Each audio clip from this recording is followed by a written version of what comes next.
Entonces vamos a dar una breve introducción, mostrar un poco la evidencia empírica, presentar brevemente un modelo de crecimiento y dar unas consideraciones finales en atención al tiempo, ¿verdad?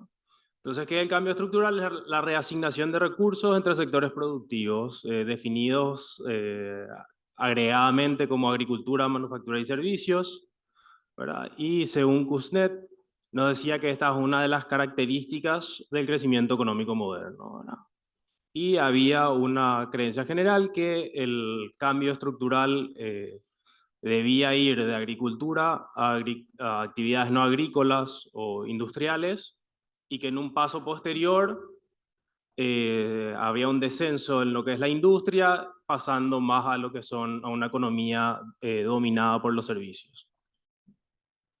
Entonces, si miramos un poco lo que es la participación del trabajo en distintas economías avanzadas o ricas hoy día, vemos entonces este patrón, un patrón de joroba en el sector manufacturero y un declive constante en la medida que aumenta el PIB per cápita de los países. Y por el contrario, entonces ese traspaso se da al sector de los servicios en la medida que aumenta el PIB per cápita. Sin embargo, de labor en el sector.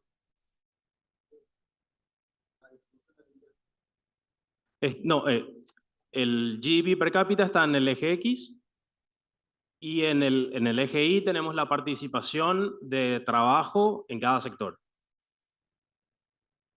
Entonces, la participación de gente trabajando en el sector primario va disminuyendo y eso se va reasignando a algún otro sector.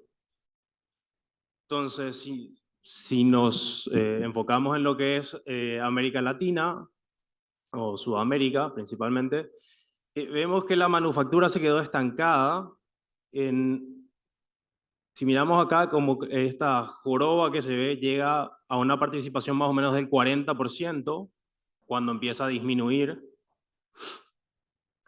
Sin embargo, en América Latina se queda alrededor del 20% la participación manufacturera.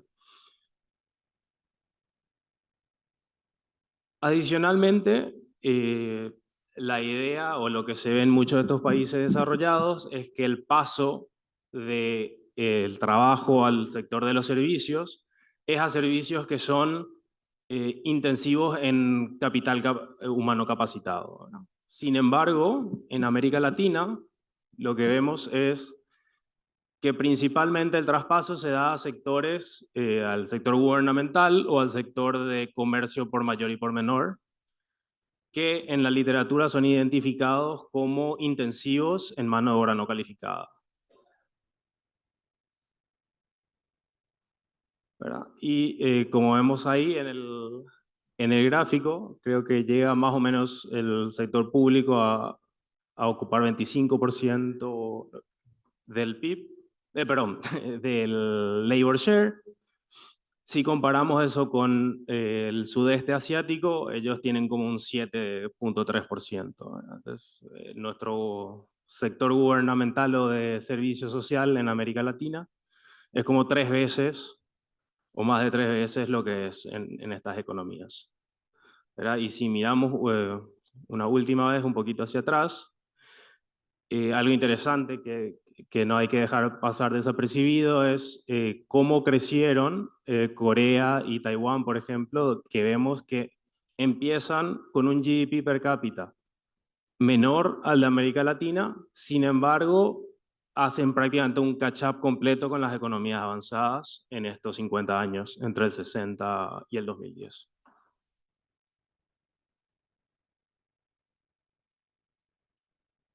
Y, bueno, entonces decimos, bueno, ¿y cómo pudo darse esto? Y una idea puede ser que sea, decimos, bueno, el comercio es una fuerza bastante fuerte que moldea cómo vamos estructurando nuestras economías, ¿no? Entonces, pero esa reestructuración, ¿qué efectos puede tener en el bienestar de las economías, en el crecimiento. Entonces vamos a explorar un poquito qué impacto puede tener en la vida de las personas este cambio, tanto los incentivos que nos puede dar para capacitarnos o no, dependiendo de cómo va a quedar la estructura de nuestra economía. Vamos a pasar un poquito. Entonces, como sabemos, el comercio internacional, las ganancias del comercio vienen, por decirlo, si miramos una caja Edgeworth de forma estática, decimos yo produzco mejor vino, vos producís mejor computadora y intercambiamos, pero no vemos qué pasa intertemporalmente, si esa caja se agranda, si se achica o, cómo, o si se agranda más para un lado, ¿verdad? Y entonces planteamos la idea, que imaginemos si estamos en un país que debido a la competencia global decide reducir drásticamente su inversión en investigación y desarrollo, en la formación de trabajadores, y en lugar de eso se dedica a importar productos de alta tecnología para exportar bienes de bajo valor agregado, que son intensivos en capital no calificado. Entonces, en el corto plazo vamos a ver todas esas ganancias del comercio, va a parecer beneficioso. Sin embargo, en el largo plazo podría tener efectos negativos, ¿verdad? Entonces, ¿por qué? Algunos de estos efectos negativos podrían ser una dependencia excesiva al comercio, es decir, el país se vuelve altamente dependiente de las importaciones de otros bienes y servicios clave, volviéndose vulnerable a interrupción en el suministro global, cosa que se vio en el COVID, por ejemplo. Tenemos una debilidad tecnológica, si es que nos quedó como un Dutch disease. Nos tocó tener buenos recursos y nos obligó a concentrarnos en estos productos. Y entonces en el largo plazo eso puede debilitar nuestra capacidad tecnológica y de desarrollo para competir internacionalmente. Entonces, y también hay algo que hay que tener en cuenta, que es que la globalización es un proceso que se va acentuando ahora en los últimos años. ¿Verdad? Cuando las economías avanzadas llevaron a cabo su proceso de cambio estructural, el comercio internacional era mucho menor. Ahora, hoy día, las economías avanzadas, cuando miran el tema del comercio internacional, miran el cambio simplemente entre manufactura y servicios, ¿verdad? Descuidando todo lo que es la investigación en cómo esto se da en los países que están en desarrollo, ¿verdad? Por otro lado, Roderick nos habla de que el comercio y la globalización podrían ser las fuentes que configuran estos patrones de industrialización, por ejemplo, en los países del sudeste asiático, y de desindustrialización en las regiones, por ejemplo, de África y de inclusive América Latina. ¿Verdad? Si miramos entonces quiénes son los países que más redujeron el trabajo en el sector primario, son aquellos que son obviamente importadores netos del sector primario. Es decir, los exportadores netos redujeron muy poco su labor share en el sector primario. Entonces, obviamente nos está ralentizando mínimamente lo que es el cambio estructural. Entonces, y en la teoría del cambio estructural, ¿cuáles son los motores o qué impulsa el cambio estructural? Por un lado vemos que hay cuestiones de demanda. Estos cambios están derivados del ingreso real y de que nuestro consumo de distintos bienes, de los bienes sectoriales, va a depender de nuestro nivel de ingreso. Por decirlo de una manera sencilla, cuando no tenemos prácticamente nada de ingreso, casi el 100% va a ir destinado a alimentos. Una vez que empezamos a gastar más, cada unidad adicional de dinero va a distribuirse en menor medida a alimentos y más a manufacturas o a servicios. Entonces, en la medida que nos volvamos más ricos, la proporción que vamos a demandar de alimentos como el producto total de la economía va a disminuir, aumentando en los otros sectores. Por otro lado, otro motor que puede impulsar el cambio estructural es diferentes productividades en los sectores. Si estamos en una economía cerrada, Entonces, al ser más productivos en un sector, vamos necesitando menos trabajo en ese sector y podemos movilizarlo a otros sectores menos productivos. Y finalmente, el comercio internacional nos dice que, bueno, la reasignación sectorial de la actividad produce esos resultados, viene del resultado de las ventajas comparativas, ¿no? Y de la dotación de factores. Bueno, entonces vemos como en general la producción sectorial podría desviarse entonces cuando tenemos comercio de lo que es el gasto, y los patrones de especialización van a inducidos por el comercio van a poder afectar la participación laboral. Entonces, ya vimos un poquito de esto, acá hay un poco de literatura al respecto.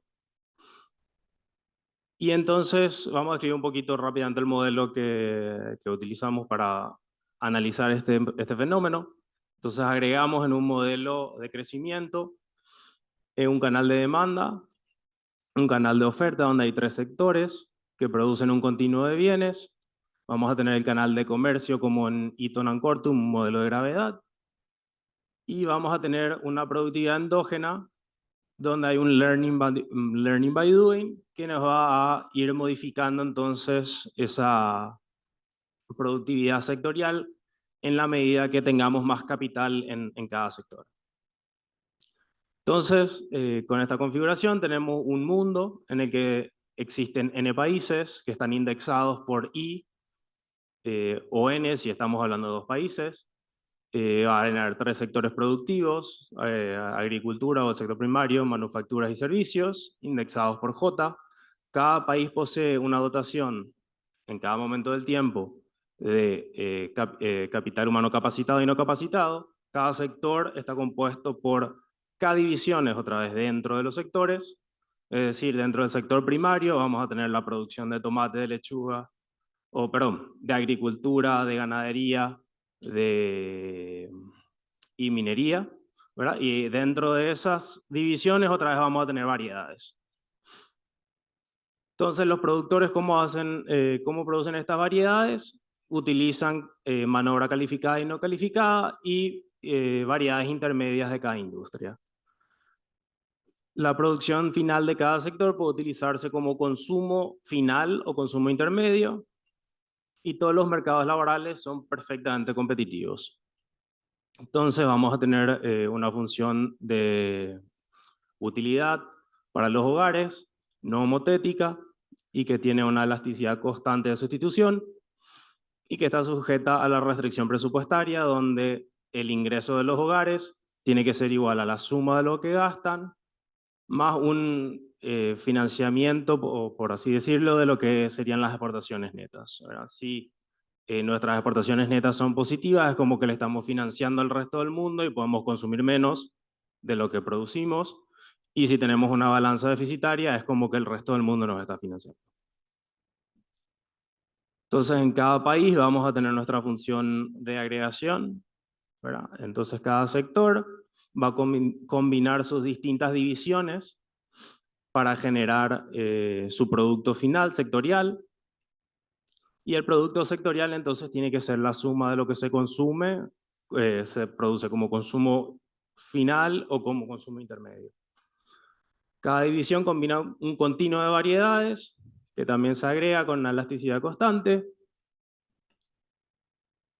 Y entonces aquí es donde metemos un poco lo que sería el learning by doing en la productividad sectorial, ¿verdad? La TPF del sector, que es A y J, es constante para todo el sector. Después tenemos una productividad idiosincrática para cada variedad. Y después tenemos una canasta de insumos que necesitan los productores para producir esa variedad y la combinan con el trabajo. Entonces, como decíamos, los mercados de bienes son perfectamente competitivos y los precios van a estar determinados por sus costos marginales. Los países solo comercializan en variedades intermedias y existe un costo de iceberg para hacer el comercio, ¿no? Entonces, ¿qué significa este costo de iceberg? Nos dice que para poder llevar nuestra producción de soja a China, necesitamos producir más de una unidad de soja o de una tonelada, necesitamos 1,2 toneladas y va a llegar 1 tonelada ya. Y no hay costos domésticos, es decir, para utilizarlo en nuestro lugar el iceberg es 1. Entonces así podemos ver cuál es el costo de una unidad producida en Paraguay, cuál es el costo en China de una unidad producida en Paraguay, por ejemplo, ¿verdad? Y depende de ese costo de iceberg y de la productividad que tengamos de producir soja en el país, ¿no? Entonces, si conocemos y cada país no tiene información asimétrica, tiene totalmente, plenamente toda la información y puede ver en todo el mundo cuál es el precio de la soja y entonces va a elegir del país que le cueste más barato. Y en base a eso se va a formular el precio agregado del sector J, según todas las variedades que tiene. Entonces ahí vemos una definición de lo que sería el equilibrio competitivo. Y bueno, queremos llevar un poco este modelo a los datos y lo que tenemos es la base del World Input Output Data y definimos entonces el sector primario de forma usual: agricultura, caza, silvicultura, minería, canteras. La manufactura son todas las industrias de los alimentos hasta otras manufacturas y los servicios van desde el suministro de electricidad y personas ocupadas en los hogares privados. Entonces, ¿cómo podemos calibrar eh, el mundo de parámetros que tenemos acá? Bueno, y las participaciones iniciales de los factores insumos se calibran en base a los valores del año inicial, 1995, del World Input Output Database. Y algunas de las elasticidades comerciales o de los parámetros theta, que era la dispersión de la productividad en los de los distintos sectores, ya lo sacamos de la literatura y podemos estimar, suponiendo que todos los hogares en todos los países son iguales o tienen preferencias similares. Si tenemos un país que nos puede dar una buena base de datos, podemos estimar entonces esas elasticidades de ingreso y elasticidad de sustitución. Bueno, entonces la elasticidad de sustitución era ρ y vemos que es 0,5, mientras que la elasticidad del ingreso la hacemos en forma relativa a la manufactura, suponiendo que la elasticidad de la manufactura es 1. Entonces vemos cómo la elasticidad del ingreso del sector primario es menor a 1 en base a los datos, a la estimación, y que para los servicios es mayor a 1, siendo 1 la elasticidad de la manufactura. Bueno. Entonces, haciendo algunos ejercicios contrafactuales, vemos entonces eh, cómo los cambios en las tarifas de comercio que vendrían de los datos observados implican cambios en el valor agregado y en la participación laboral en el sector de manufactura. Entonces vemos, si miramos para el labor share y trazamos una línea de 45 grados, vemos que el modelo hace bastante bien, le va bastante bien definiendo cómo van a modificarse las participaciones laborales. Sin embargo, para lo que sería el value added, todavía hay mucho que mejorar.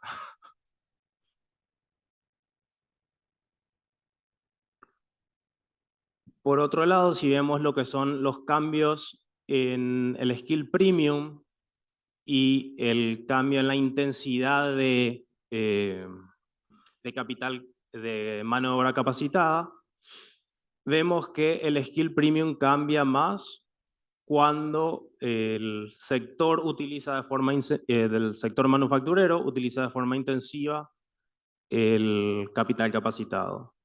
Entonces, si una economía, por ejemplo, Brasil, no tiene una manufactura que es muy intensiva en capital capacitado, Entonces el skill premium podría disminuir y si tratamos de endogeneizar el capital humano, entonces esto nos da incentivos negativos para que aumente el capital humano en nuestro país.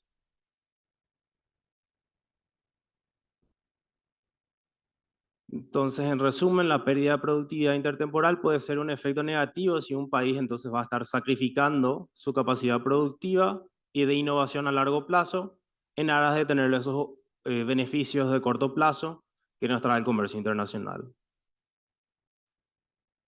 Bueno, hay mucho que se puede hacer todavía aquí. Hay una base de datos de CEPAL que salió hace poco, que estoy intentando trabajar también, que puede incorporar mucho más países de América Latina para ver esos efectos específicamente para estos países, ¿verdad?